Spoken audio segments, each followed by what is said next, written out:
Esqueceram de me contar que Deus é amor. Aconteceu. Não fizeram por maldade. É provável que tenham a mesma restrição. Foram educados dentro de um contexto religioso em que a máxima sempre foi a lei. Não há nenhum problema em conhecer a Deus a partir da lei. Não é prejuízo pautar a vida sob sua jurisdição.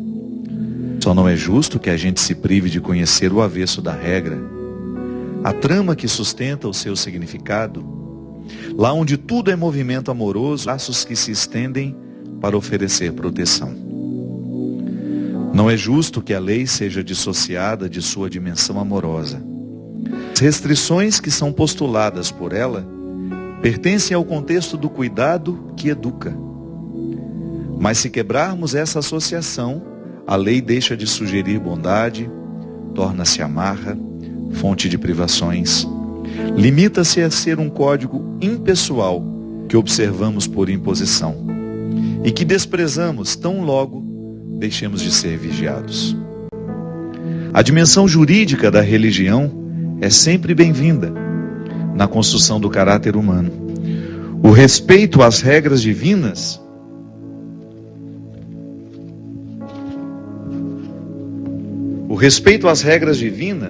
divinas é sinal de amadurecimento místico. Mas há um detalhe a ser observado. Não basta obedecer. Carece que a obediência seja ato livre, movimento natural que o coração realiza por reconhecer o valor que se alberga na regra. A lei sagrada não foi estabelecida para nos oprimir. Ela é fruto do amor divino. A primeira referência que dela temos está no livro de Gênesis, na passagem em que Deus ordena a Adão e Eva permanecerem dentro dos limites do paraíso. Uma regra foi estabelecida, mas não era sem motivo. Era para que o encontro fosse possível. O paraíso era o lugar delimitado para o encontro. Os limites estabelecidos facilitavam o encontro entre Deus e a humanidade recém-criada. O estatuto divino salvaguardava a Adão e Eva o direito de serem encontrados pelo Criador. Veja bem, na ordem divina temos a explicitação do caráter positivo da regra. Obedecer não era somente uma obrigação. Antes disso, era o direito de ser encontrado. Não ultrapassar os limites estabelecidos era garantir a proximidade com o Criador. Incomodado com essa harmonia, o diabo resolveu agir. A serpente colocou no coração deles a dúvida. Eles deixaram de saber o que era realmente bom. Interpretaram a proteção como uma privação. A palavra amorosa que recomendava desfrutar os limites do paraíso foi distorcida. O direito foi interpretado como fardo e obrigação. Mas o pedido de Deus não cerceava a liberdade humana. Permanecer dentro do paraíso era um exercício de liberdade. Sair também, mas nesse caso era preciso abrir mão de estar sob a proteção, que para ser amorosa carece estabelecer limites. Só quem ama estabelece, compreende e respeita os limites. Mas não foi assim que me ensinaram. Passei boa parte de minha vida firmado no legalismo da regra. Nunca interpretei a obediência como um direito, apenas como um dever. Fui privado de compreender que estar sob a autoridade divina era o mesmo que ser amado. É regra da vida. Toda criança tem o direito de obedecer a alguém. Sim, é direito que não se pode ser negligenciado. Por não ser capaz de decidir sozinha, é seu direito que alguém a oriente nas questões que escapam à sua capacidade de compreensão. É dessa obediência que nasce a confiança que lhe proporciona crescer e alcançar autonomia, liberdade interior. É crime privar uma criança de direcionamentos. Não é saudável não estabelecer regras, limites, mas é preciso explicitar os motivos. A proteção é desdobramento do amor, do desejo de que o outro não se perca, de que ele possa, pela observância saudável da regra, alcançar a liberdade que nos liberta de nós mesmos. Mas eu desconhecia esse avesso. O texto sagrado não me comunicava outra coisa senão a restrição. Porém, demorei para compreender o outro lado da legislação divina, que ali começou a ser estabelecida e que finalmente foi entregue a Moisés. A lei não se limita a ser um estatuto de restrições. Ela é muito mais que um código moral a ser observado. Ela é fonte de vida. E por trás das palavras que ordenam um modo de viver, encontramos uma exortação ao crescimento, um conselho amável que nos encaminha ao aperfeiçoamento. A lei é um referencial de limites e possibilidades. Sobre esses dois pilares ela é edificada.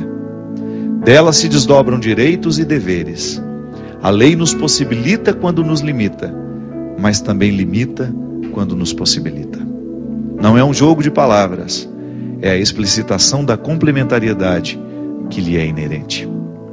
As duas dimensões podem nos favorecer, e disso eu fui privado. Deixei de conhecer a dimensão amorosa da lei, deixei de experimentá-la como um instrumento libertador que poderia facilitar a minha relação com Deus e com a humanidade. Faltou dar o segundo passo. Não me ensinaram que na lei o amor está albergado. E assim tornei-me um religioso fiel, um profundo conhecedor de todos os estatutos que há séculos foram recrutados pela cultura religiosa de minha ascendência. Um homem que não se economizou no conhecimento das Escrituras, que honrou a tradição e que se esmerou para buscar a coerência que a letra escrita me pedia. Amarrei a lei ao corpo, cingi meus rins com a palavra sagrada, quis trazer grudada ao corpo a recomendação revelada aos meus pais, o sábio conselho que nos veio dos céus, trazido pelas mãos dos escolhidos, dos que trouxeram na alma a brasa da profecia, a voz humana que nos trazia os recados celestes. Só, da mesma maneira como aconteceu com o discípulo da madrugada, não basta ter o conhecimento da lei. É preciso que essa lei esteja inscrita dentro do nosso coração. Não basta cingi-la nos nossos rins. É preciso que ela esteja caminhando pelas veias do nosso corpo. Sim, é o caráter. É aquilo que a regra religiosa provocou dentro de nós, levando-nos a ter atitudes coerentes com a regra que um dia a gente aprendeu. Minha gente, a melhor maneira de aprender o significado da lei religiosa para nós, as obrigações religiosas, que são tão comentadas nos dias de hoje, que são tão ensinadas às nossas crianças, é a gente descobrir como é que um filho é educado pela mãe e pelo pai. O limite, quando um pai estabelece um limite para o filho, ele está demonstrando a dimensão amorosa daquela restrição. O filho não pode decidir sozinho, então a gente proíbe. Não coloque a mão no fogo porque queima. A criança não sabe dessa regra. É o limite da pele. Se colocar a mão no fogo vai queimar. Mas ela precisa queimar uma primeira vez. Mas a mãe não quer que ela queime a mão. Então ela ensina. Ela estabelece uma lei. O fogo tem as suas regras. Ele queima. Faz parte dele ser agressivo à pele humana. Então a criança, ela vai assimilando à medida em que é ensinada as regras do mundo. O mar tem as suas regras. Só pode entrar nele depois que aprendeu a nadar. E mesmo sabendo nadar, há momentos em que a gente não deve entrar no mar. Quando ele está revolto, quando ele não está com disposição para nos receber. São as regras da vida. É interessante que o processo religioso em nós está intimamente associado à capacidade de compreendermos as regras da vida. Aí você começa a entrar dentro do contexto das suas regras interiores. O que me rege? Qual é o estatuto que eu obedeço?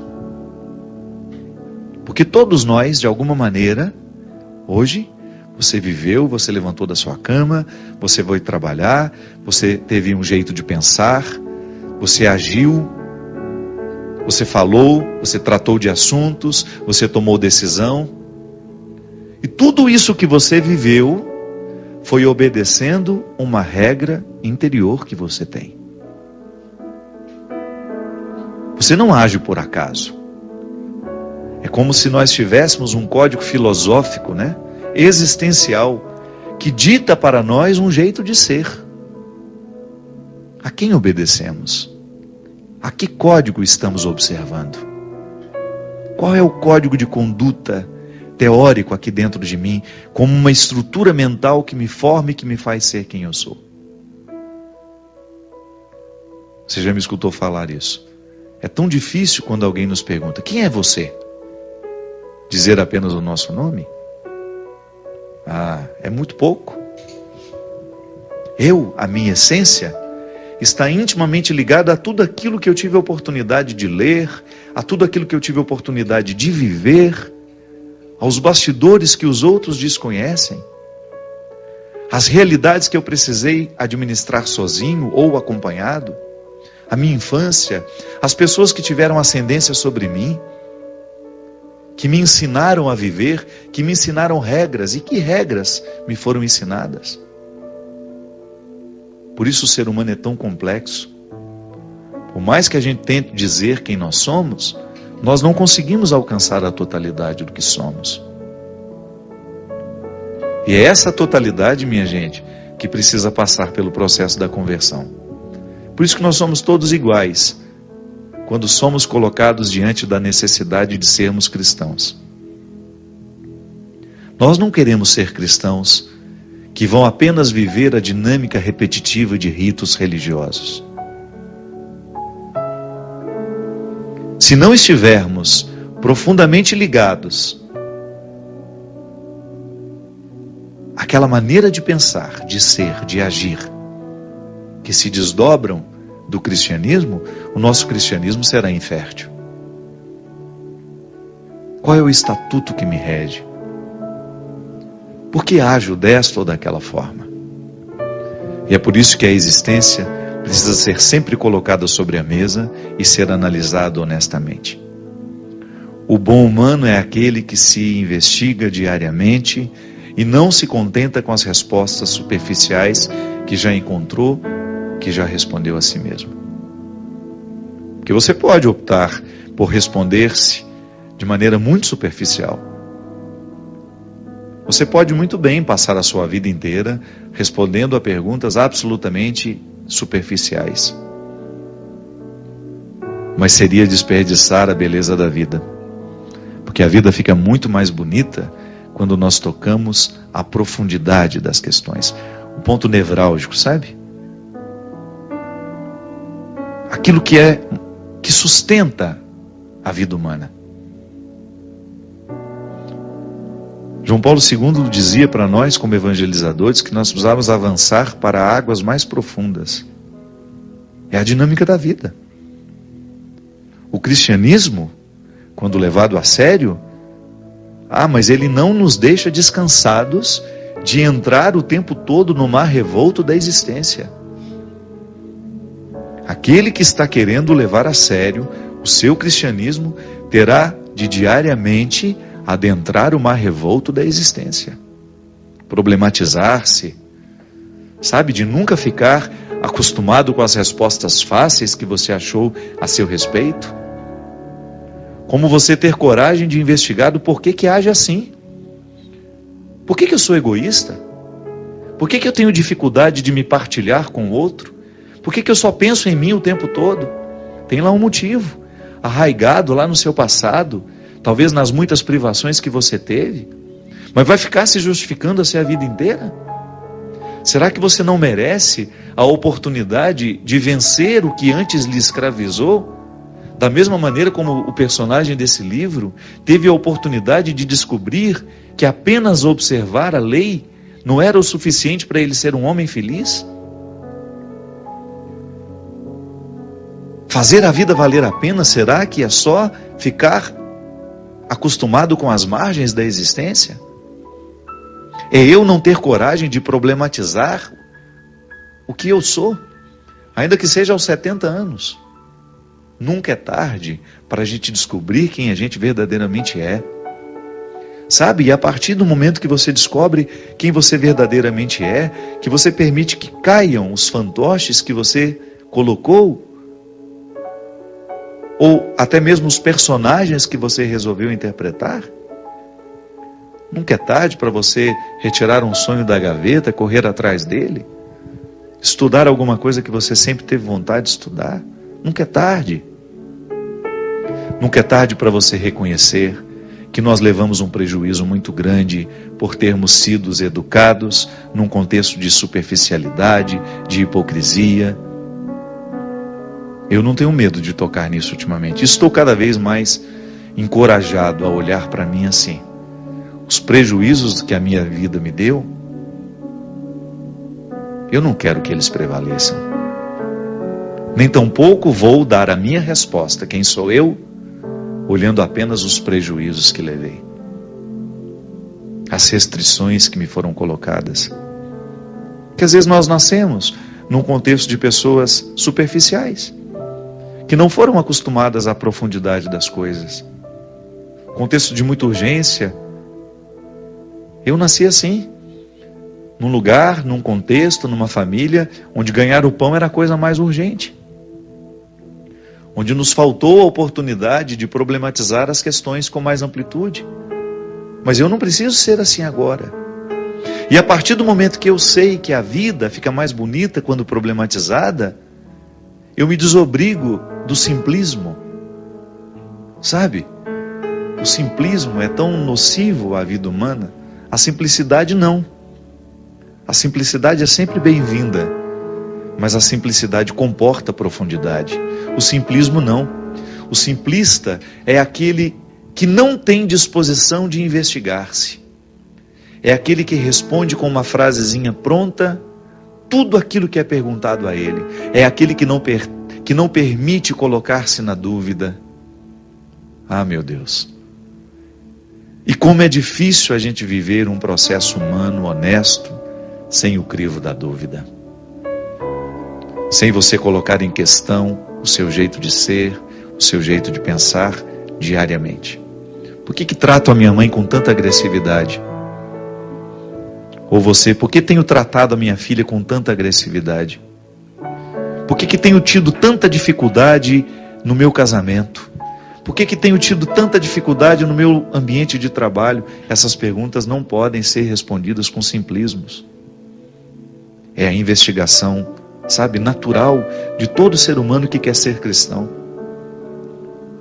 Ultrapassar o contexto do Antigo Testamento e alcançar o Novo, como é a proposta desse livro, que é uma trajetória de todos nós, requer muito trabalho, minha gente, porque você vai ter um deserto pela frente, um mar para ser atravessado, e todas as pestes e todas as dificuldades que são próprias de uma travessia. E é no deserto que vamos. Deus não nos poupa. Porque aquele que quer amadurecer não pode ser poupado por aquele que quer ver amadurecido. Deus me quer amadurecido, então Ele não vai me poupar na minha travessia. Ele vai me garantir a sua presença. Mas as dificuldades eu terei de enfrentar. Terei de olhar para elas diariamente. E esse é o programa Direção Espiritual. Um programa que está cada vez mais comprometido com a nossa travessia. Porque eu sei que você é igual a mim. Talvez por isso esse programa tenha feito tanto efeito bom na vida de muita gente. Porque aqui nós não estamos criando histórias, nós estamos falando de nós. Eu sou assim. Eu também corro o risco de não fazer a minha travessia, de ficar acostumado com os meus simplismos, com as minhas respostas prontas e de não avançar no meu processo. Mas eu quero que o cristianismo, quero vestir essa roupa todos os dias, sabe? Eu quero colocar sobre o meu caráter diariamente as forças do meu batismo, porque só aquele que recruta as forças do batismo diariamente, nas convicções, no jeito de ser, na maneira de pensar, é que vai ter condições de viver a coerência que o cristianismo nos pede. Nós vamos para um rápido intervalo e a gente volta hoje com uma surpresa muito agradável. Uma pessoa que eu amo muito, que vem fazer parte do segundo bloco do programa hoje. Daqui a pouquinho a gente retorna. Estamos de volta com o programa Direção Espiritual. Gostaria de pedir, primeiro eu agradeço a todas as pessoas que compraram o livro lá na Loja Sacra. Foi um volume bastante grande, a gente não conseguiu manter a promoção até o domingo, né? O livro autografado, porque eu vou viajar para a Terra Santa essa semana, então não tem como.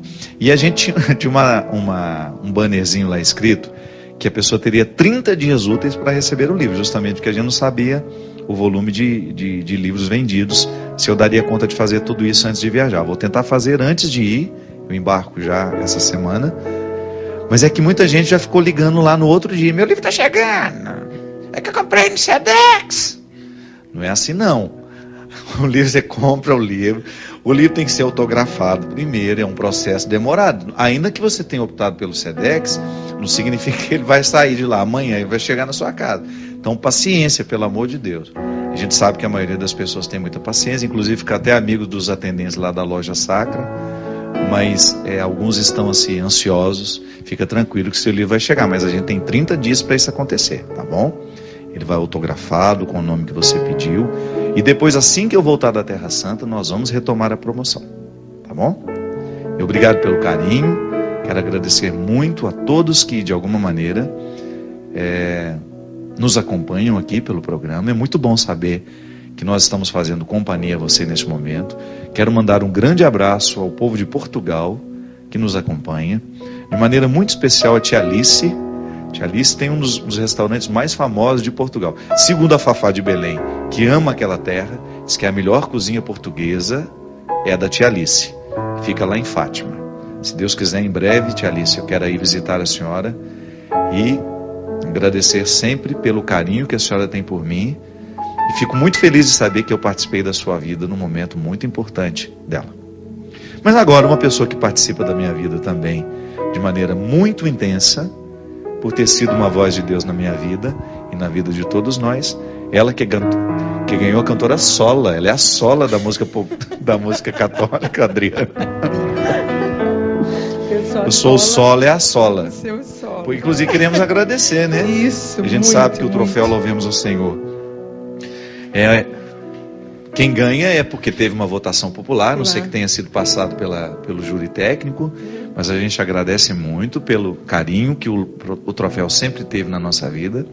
Gostaria muito de ter ido, mas por causa da minha viagem e da dificuldade aqui da agenda para a gente poder fazer a gravação, eu tinha de estar aqui hoje, porque o programa ficou muito tempo fora do ar. Você nos acompanhou, né? Sim. Fora do ar. Adriana, muito feliz, viu? Boa noite, primeiramente. Boa noite. Né? Agradecer também todo o povo que nos elegeu, né? Como os melhores solos. A gente sabe que não é uma disputa, né? Mas é uma partilha, um reconhecimento da nossa missão que acontece. E bom demais estar aqui com você. Uma alegria. Saudade de a gente estar junto aqui. Assim. Bom demais. Obrigada mesmo. Você sabe que hoje, enquanto eu estava fazendo a primeira parte do programa, eu falava justamente da necessidade que a gente tem de fazer o nosso processo cristão evoluir. Isso tem uma coisa, Adriana, que eu admiro em você, porque eu conheço seus bastidores, eu sei como você vive a sua vida. E graças a Deus, as pessoas que te acompanham têm a oportunidade de saber também como é a Adriana, porque você é muito simples, você é muito direta, você não tem muitos rodeios, né? Você não tem muita dificuldade de mostrar-se.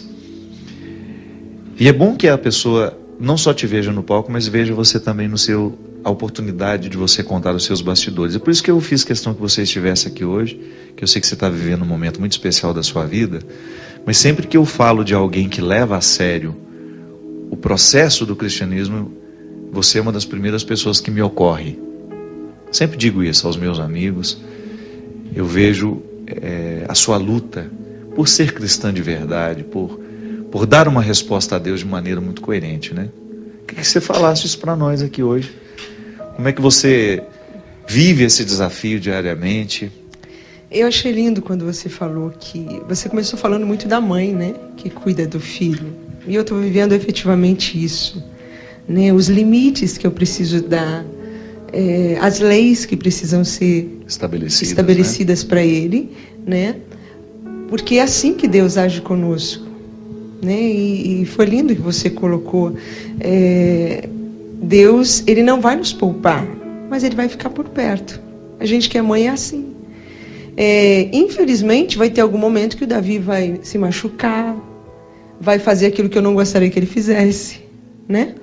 Mas eu vou estar por perto sempre, para cuidar, para proteger, para direcionar, enfim.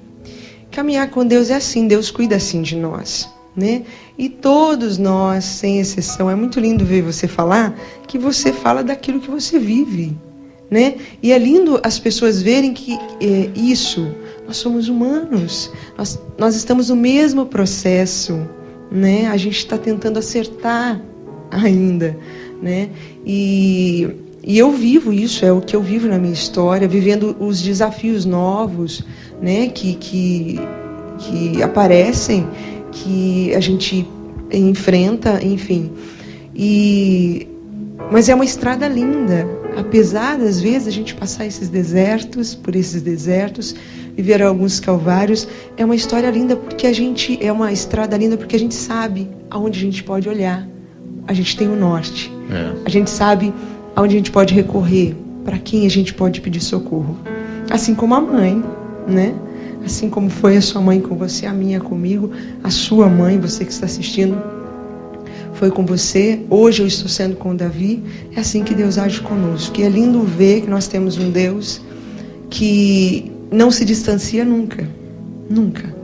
E vai olhando e vai cuidando de nós, e vai também permitindo que nós passemos pelos nossos desertos. E vai quebrando a dureza do nosso coração, né, Adriana?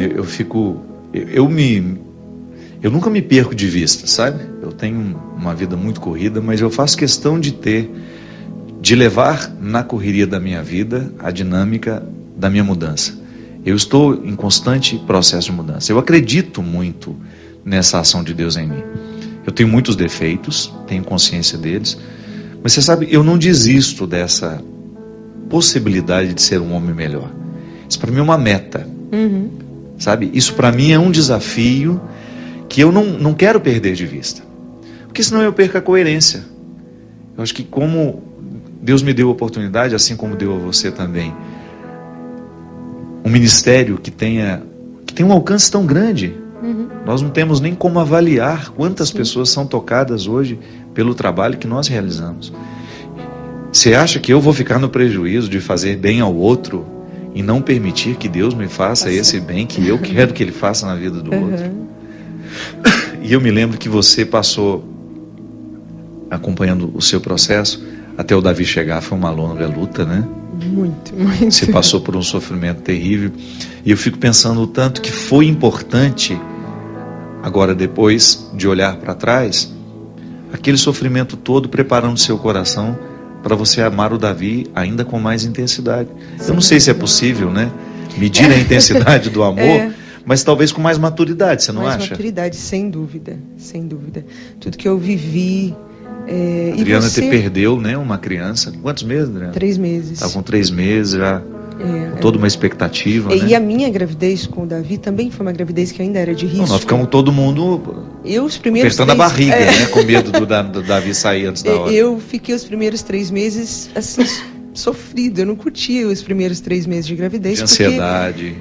Eu tinha sinais de que eu estava, assim, como eu tive sinal do primeiro, eu tive sinal também com o Davi. Poderia perder também. Exatamente. Então foi uma luta, mas valeu demais tudo, valeu a pena. E me amadureceu com certeza. E eu vejo assim, né? Você, quando escreveu aquela música para mim, eu sempre digo isso nos shows, quando você escreve aquela música: quando os meus sonhos vi desmoronar, me trouxeste outros para recomeçar. Eu sempre digo que Deus, Ele não faz uma história pela metade, né? Deus, Ele faz por completo. E mesmo que a gente, no meio do caminho, a gente vai estragando um pouco a nossa história, por escolhas erradas, talvez, mas Deus não faz uma história, não escreve uma história pela metade. E é isso que eu vejo, né? Eu passei todos essas durezas da vida, essas contrariedades da vida, mas Deus tem uma história completa para mim. E é por isso que a gente segue querendo justamente isso, que esse bem que a gente de alguma forma faz na vida das pessoas, com a nossa missão, que nós sejamos também beneficiados né, disso, né? Senão também a gente vai ser incoerente, né? Senão a gente não vai levar a essa verdade. Então, a gente tem que mesmo, eu acho lindo você falar, é a meta, tem que ser a meta, né? Por vezes, talvez, em algumas situações, nós não consigamos melhorar, viver como nós gostaríamos de viver por uma dificuldade, por uma história que você disse, né? Que a gente... É tão amplo, né? É tão Exato, difícil de você mensurar. Exatamente, coisas que vêm da nossa infância, enfim... Mas não desiste nunca, né? De se dar esse direito. De deixar Deus cuidar para que eu e você sejamos pessoas melhores. Porque às vezes você que está em casa, você passa por um momento de dificuldade. E é sempre difícil mesmo a gente interpretar. O que suportar a barra do momento. Eu gosto tanto daquela música do Gonzaguinha. Um homem também chora, né? É triste ver esse homem, guerreiro, menino, com a carga do seu tempo por sobre os seus ombros. É isso mesmo.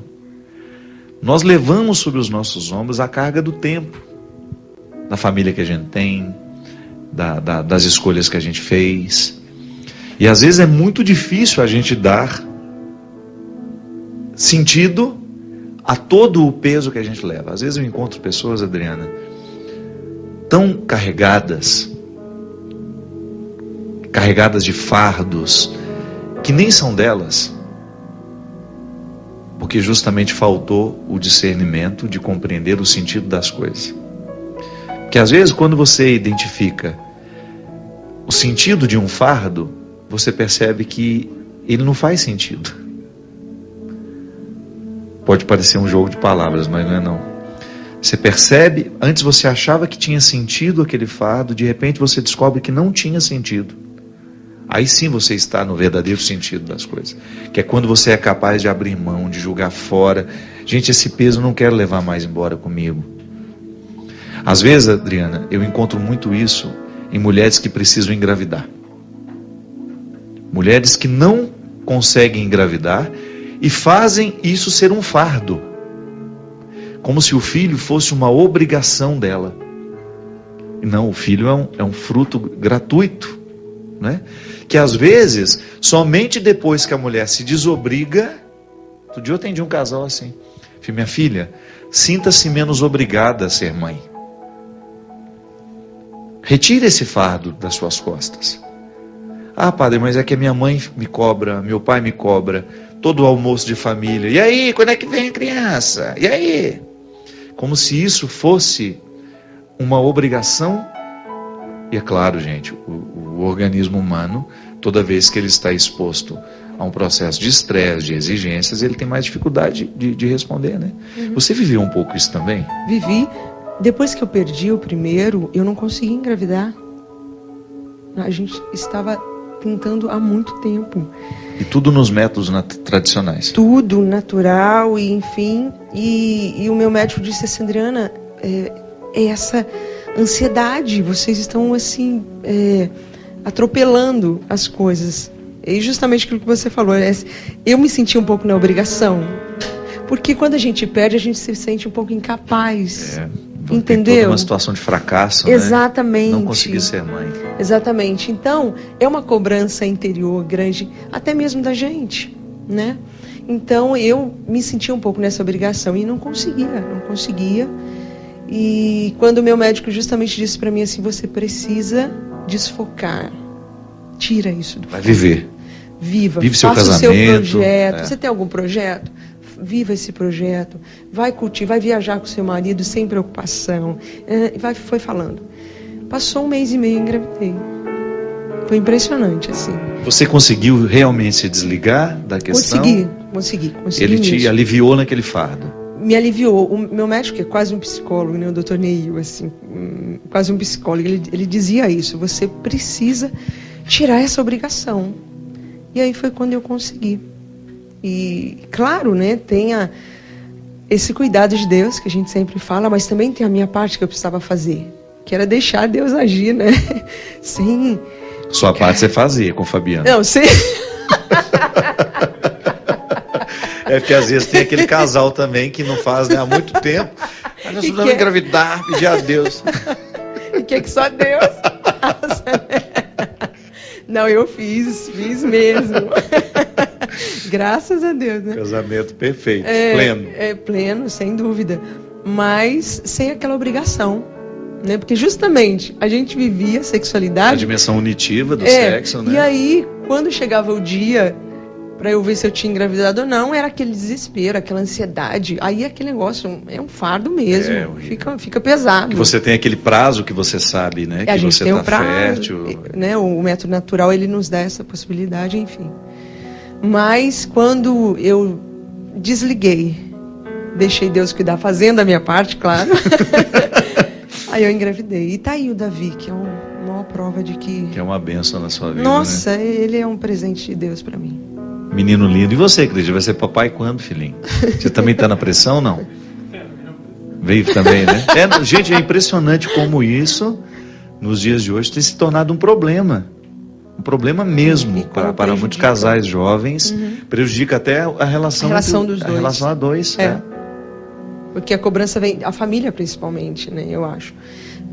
Pressiona muito e atrapalha mesmo. Porque de repente, tá vendo, tá fazendo tudo, tá vivendo tudo, mas não tá conseguindo. O problema é você.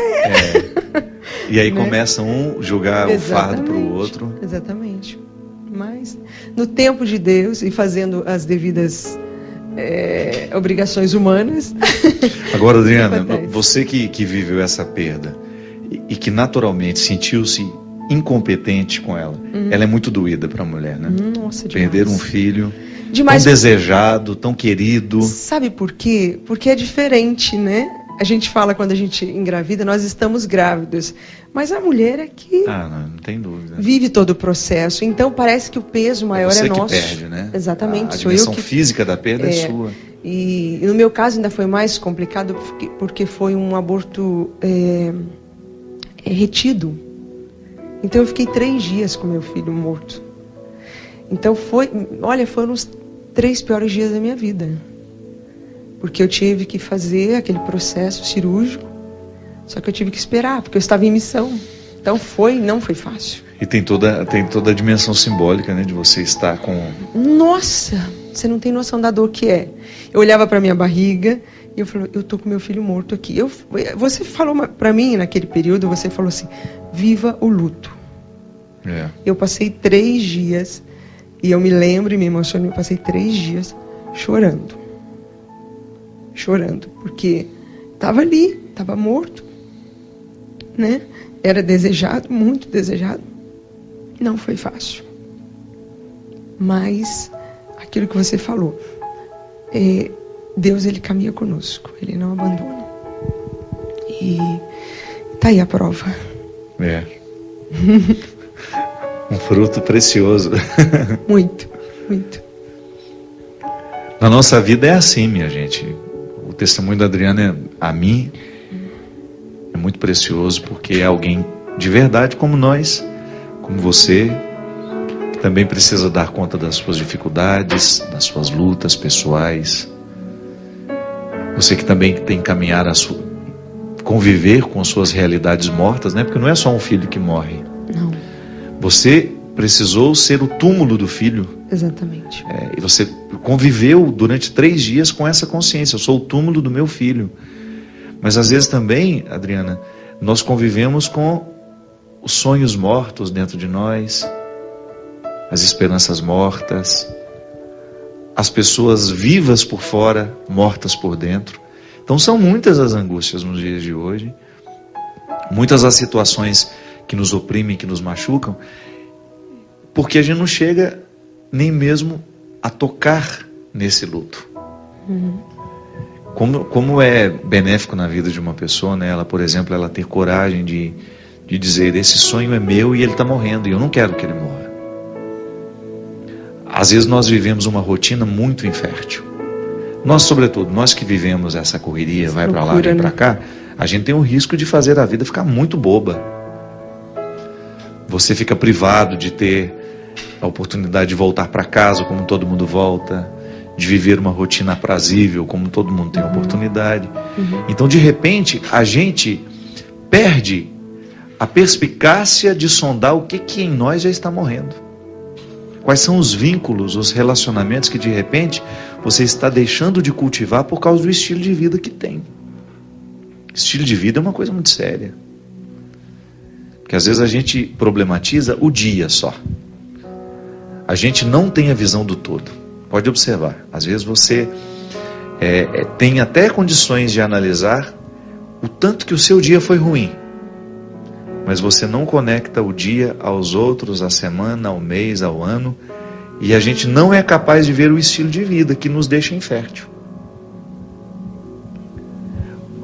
Eu fiz uma consulta há um tempo atrás com o Dr. Victor, que até está cuidando de mim agora. E eu achei muito interessante porque ele falou. A gente estava conversando sobre tantas coisas que têm adoecido as pessoas hoje, pessoas jovens. Uma delas, ele disse justamente, foi a dificuldade que muitas mulheres estão tendo de engravidar. Eu falei, por que, doutor? Por que tem sido tão comum isso? Não, é estilo de vida. Nós trazemos uma carga de estresse muito grande para nós. Nós estressamos a cabeça pela exigência que nós precisamos corresponder. Nós temos muitas atividades, nós temos muitas coisas, muitos compromissos, muitos deslocamentos. Esse estresse, que é mental, psíquico, passa para o corpo, ele passa a ser físico, e naturalmente a gente começa a ser infértil nas dimensões da nossa vida. O estilo de vida ligado à alimentação, às vezes uma mulher não está engravidando, é por causa da alimentação que ela está tendo. Acredito. Doses altíssimas de estrogênio no organismo, por causa do alimento que a gente tem. O leite, né? O leite é uma das coisas que eu mais gosto na vida. Agora, a pesquisa que tem em torno, o tanto de dosagem de hormônios que nós estamos recebendo nos nossos alimentos, modificando o nosso funcionamento. O uso do anticoncepcional, claro, cada mulher precisa buscar a sua orientação e ter aí a sua consciência, a sua melhor maneira. Só que, quanto mais a gente estuda os malefícios dessas coisas no organismo humano, a gente vai descobrir que o natural é a cura. Não é interessante isso? Sim. Você descobrir que quanto mais próximo o alimento estiver do chão, quanto menos industrializado ele estiver, maior será o benefício, menor será a carga de toxinas que ele vai descarregar no nosso organismo. A mesma coisa o método anticoncepcional. A mulher que ousa, por exemplo, a compreender o mecanismo do seu corpo e viver a disciplina do corpo e dizer, não, eu vou evitar filhos de maneira natural. Engraçado que hoje a gente tem um retorno a tudo isso. A gente tem cada vez mais uma busca pelo natural. A gente tem cada vez mais um movimento de conscientização de que nós precisamos viver uma experiência responsável com a vida. E isso é cristianismo. Por isso eu faço questão de ter a Adriana aqui hoje, porque a Adriana é uma menina que vive todas as dimensões do cuidado, físico também. Eu sei que ela é uma pessoa que se cuida, que faz de tudo para fazer as maneiras corretas, para que isso seja uma motivação para nós, né, Adriana? Hoje o povo tem vivido tão errado, a gente tem vivido de maneira tão errada. Mas que bom, né, que a própria Canção Nova, você fala muito nisso, da gente procurar mesmo, né, rever isso, rever o que a gente está fazendo com a vida da gente, com a saúde da gente. O que a gente está comendo. Porque também isso nós pregamos tanto, né, nós falamos tanto que somos templo do Espírito Santo, então ele precisa ser cuidado mesmo. Isso também é amar a Deus, cuidar da gente também é amar a Deus, é louvar a Deus. Isso mesmo. É isso? Você hoje está aqui também por um motivo muito especial. Isso. Tô vivendo um tempo novo também, né? Gravando o DVD, sendo mãe tão recente, também desafiador para mim. Confesso para vocês, um tempo desafiador. Não é fácil conciliar tudo, mas estou dando o meu tudo, toda a equipe está dando tudo, e para que seja uma noite bem E especial. a Adriana veio aqui nos convidar para estarmos lá Eu com vim ela. aqui para agradecer Próximo você. sábado. Dia 31 agora, a partir das 19 horas, no Teatro da Man, né? E que você conhece bem, que o Monsenhor Lindo, Jonas Abib lindo demais. gravou o DVD dele. E então às 19 horas nós estaremos lá. E assim, graças a Deus o público tem correspondido bastante, mas se você quiser ainda tem lugar. E o ingresso está R$10, né? Um preço Simbólico. bem acessível. Dá para levar a família toda, papagaio, balaio de mãe, cachorro. R$10 para quem é estudante e 20, né? Para quem já passou dessa fase. E 1 quilo de alimento não perecível, que é para a comunidade Não Betânia. é pacote de sal não, gente. Pelo amor de Deus. A pessoa leva só pacote de sal, porque é mais barato. E é para a comunidade Betânia. Tem que tirar o sal da nossa comida. É para a comunidade Betânia. Vamos ajudar. Arroz, feijão. Isso. Macarrão. Enfim, então a gente está vivendo esse tempo e eu vim aqui para convidar vocês para Estamos todos convidados. Então, sábado, a partir das 19 horas, no Teatro da AMAN. Aqui em Resende. Você que aqui é do Vale do Paraíba, em Resende. Você que não é do Vale do Paraíba, mas que tem oportunidade de vir, aproveita, passeia aqui na Canção Nova. É pertinho, e vai assistir, né? Essa belíssima gravação. É aqui pertinho. Da minha querida amiga Adriana. Obrigada. Tá vindo gente até do norte para cá. Estou muito feliz. Tem gente atravessando o Brasil para estar aqui com a gente. Obrigada mesmo, viu? Adriana é um dos maiores nomes da música católica nesse país e a gente fica muito honrado de saber que você faz bem a tantos corações, né, Adriana? A música é tão importante para você. É, muito, muito. Você não saberia não cantar, né? Já nasceu cantando. Acho que o meu primeiro choro foi cantar para minha mãe. Bateu na sua bunda, você chorou, não, cantou.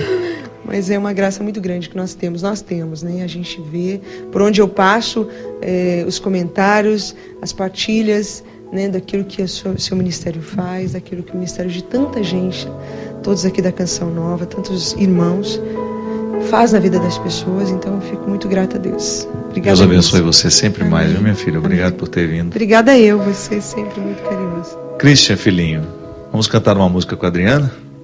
Vamos? A carinha dele. Ele obedece, vai que ele vai falar que não vai. Já damos logo um chute nesse teclado aí. Você vai preparado, fica preparado, porque o cenário vai ter um momento, o cenário novo do programa vai ter um lugar muito especial para o Christian. Estamos preparando esse. Vai ficar lá como se fosse um rei. Sultão, será o quê? Obrigado, Christian. Obrigado pela sua presença. Viu? Pode cantar, Adriana. Eu começo, né? Para alegrar o nosso coração. Vamos lá. Tens o dom de ver estradas onde eu vejo o fim. Me convences quando falas, não é bem assim. Se me esqueço, me recordas. Se não sei, me ensinas. E se perco a direção, vens me encontrar. Tens o dom de ouvir segredos, mesmo se me calo. E se falo, me escutas. Queres compreender?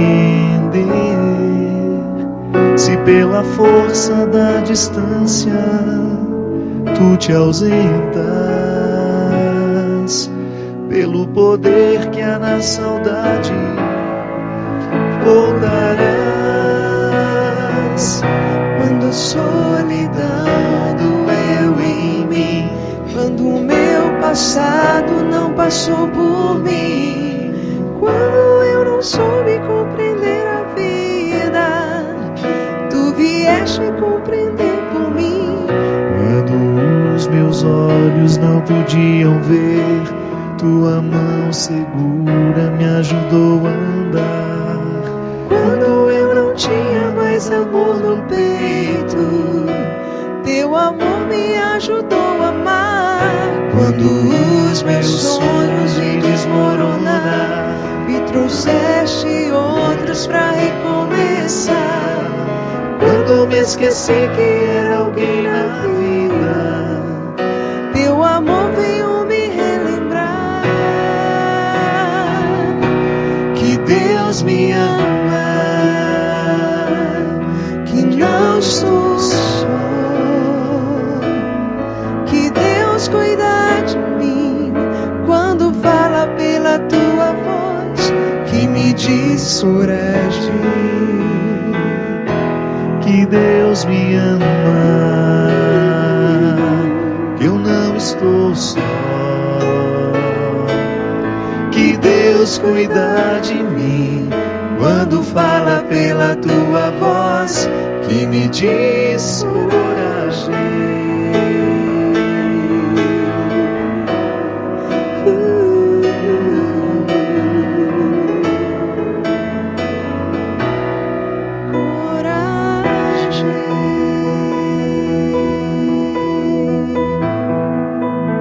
Faltem amigos, que não lhe faltem essas pessoas que representam essa humana forma de Deus estar presente entre nós, a nos dizer a palavra certa, a nos encorajar no momento difícil,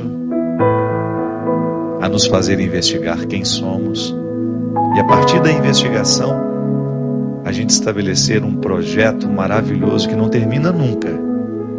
Quem se investiga com honestidade, quem aceita os desafios do cristianismo, tem um projeto para a vida inteira. Derrame sobre todos nós, sobre os nossos projetos, a bênção e a proteção do céu, do Deus Todo-Poderoso, Pai, Filho e Espírito Santo. Amém. Até a semana que vem, se Deus quiser. Quando a solidão doeu em mim, quando o meu passado não passou por mim, quando eu não soube compreender a vida, tu viestes compreender por mim. Quando meus olhos não podiam ver, tua mão segura me ajudou a andar. Quando eu não tinha mágoa no peito, teu amor me ajudou a amar. Quando os meus sonhos vi desmoronar, me trouxeste outros pra recomeçar. Quando me esqueci que era alguém na vida, teu amor veio me relembrar que Deus me ama, não estou só, que Deus cuida de mim quando fala pela tua voz e me diz.